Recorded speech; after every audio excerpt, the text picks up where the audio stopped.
Mai te tīmatutanga, ko te pō kore kore, ko te pō uri uri, ko te pō tango tango, ko te pō kāhore e kitea. Kātahi anō kāputa te awatea. Kātahi anō kāputa te awatea.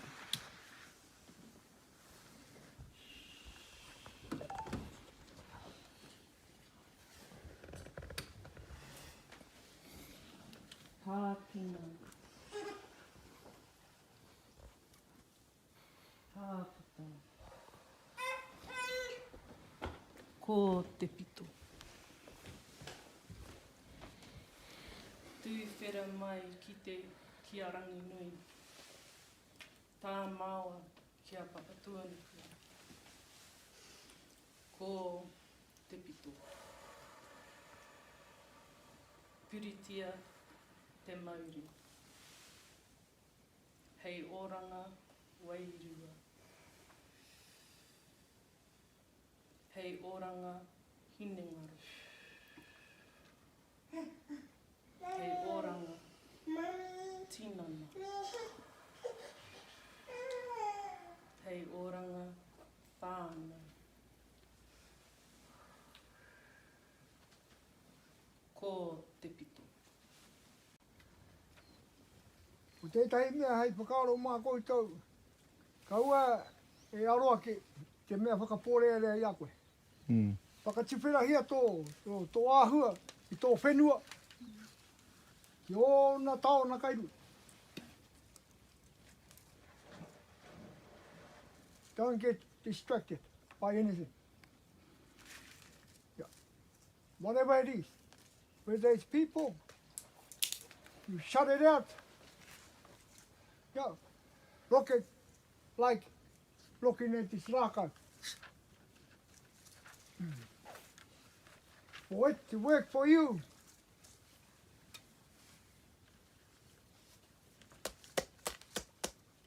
Yahoo. Yahoo. Like our kōauau tāne here. Tēnei tāne. He came to my whare with a tino hoa of hours from here. I took them up on Hikurangi, koutou o Ngāti Porou. Waika tēnei tangata ki una o Hikurangi, ala tōna kōreo, he mauna. Kāre nuku nuku. Kua tai tēnei o koutou kiru. I roto Ngāti Porou. Koutou nā uri, o roto Poraurangi.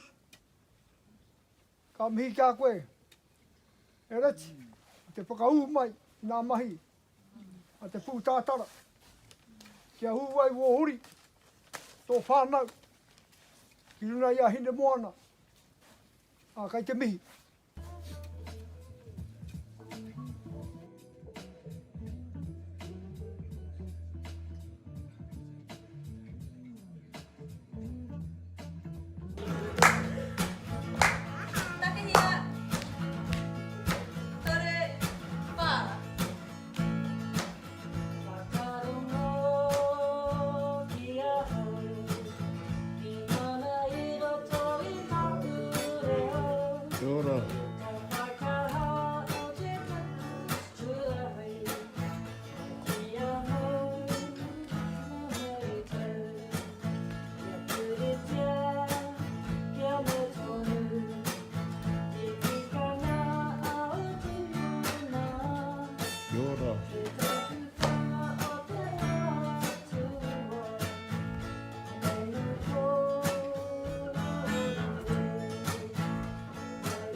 Like how it used to be, and now that we've gotten older, we know that we have to talk.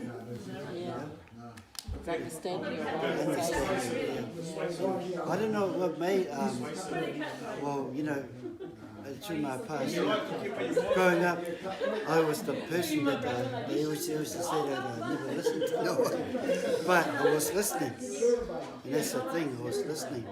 And as we got older, my sister had started talking, asking me questions, and I'd have an answer for everything. I would say, like, whakapapa or our lands. Yeah.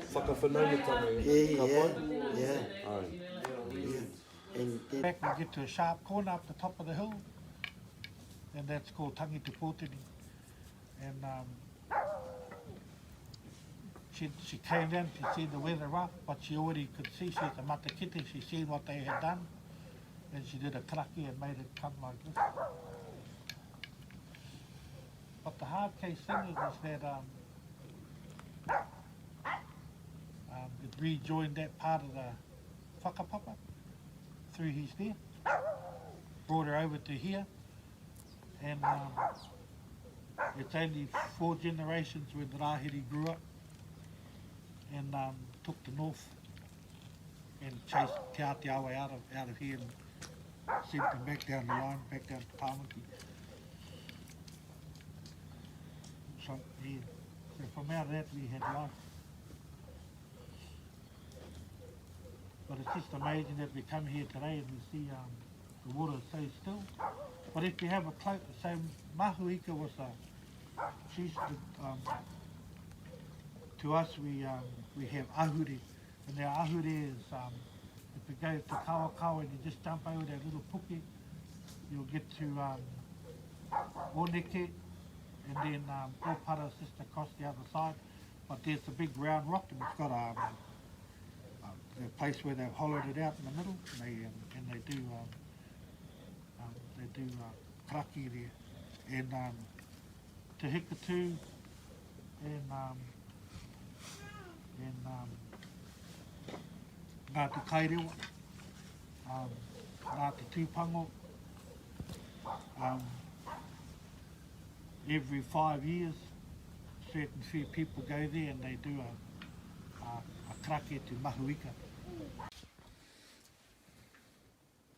The seed is the manawa, the crack is the awakening, the water is the knowledge of our tupuna, our tikanga handed down. Papatuanuku is our whanau Hapu Iwi, our whakapapa. Tāwhiri mātia is the winds of adversity thrown our way to help strengthen us in order to grow. We start our journey in the darkness. In the darkness, the seed waits, ready to crack.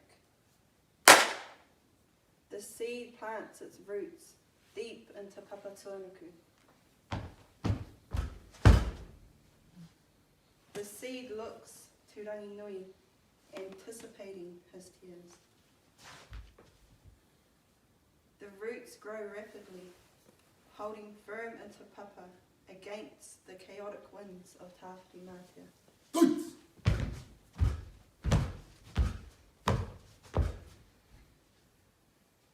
From the warm embrace of both Papa and Rangi, the seed is gifted the sustenance and nutrients needed to grow.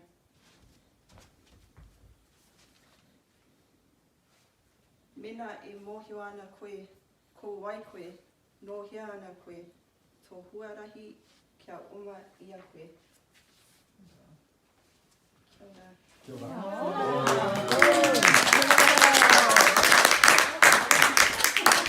Hey, so she's probably Provider. she's probably acting in such a way that you become your role, you know.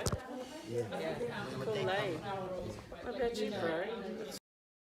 Lady of the fire.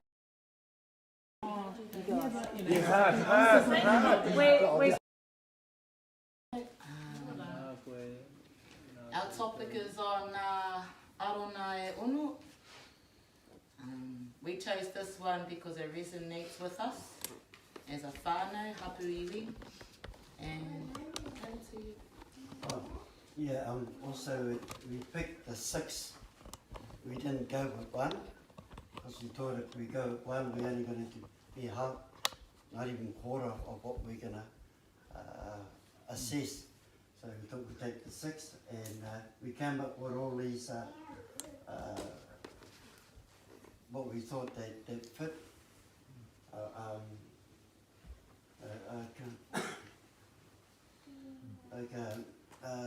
Kaitiaki, tapu, whānau,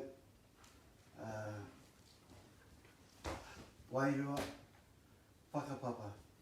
Kia ora tātou, ki tāre tūru ngā mihi, ki wainami a tātou. Tēnei he kaumahi no roto o te rātonga hāpuri o ngā puhi I kaikohe. I haere mai au ki te tautoko o ngā kaimahi o kona, no reira mihi tōna ana ki a koutou, mihi tōna ana ki te kaupapa o Mauriora, mihi tōna ana ki te whare, ki te whenua, ki ngā maunga, ki te hokianga. Tēnei no whakatere, no te māhure-hure, no reira ka puta ngā tātai ki runga I ngā mōrunga. Ko tōku pāpa he pihikuru no Ngāti Moerewa, ka moe he hohepa no te māhure-hure. Ko taku krani māma he matu kauhoa, Watkins, o tēnei wāhi. Nā, ka moe te tai o te teina o taku māma I ngā mōrunga, nā ka puta ngā tātai ki roto o konei, I roto I te ipitu. Ara o Tangaroa, I te here mai kia tāne. Tāne whakapiripiri, tāne te waiora. Tāne nui arangi, tēnei au, te hōkai ni o taku tapu ai. Te hōkai rangi, I tukuna mai rangi tū hā, ki una kia koutou, kia tātou. Piki tia ia, kia ruku nātu, ki nā kete o te wānau. Te kete tuatea, te kete tuauri, te kete aronui. Ka tiri, ka paupaua. Te ira tangata, tātou. Kia ū, kia piki. I nā rangi tū hā. Ki te wāta me te mai keke. Kia ora.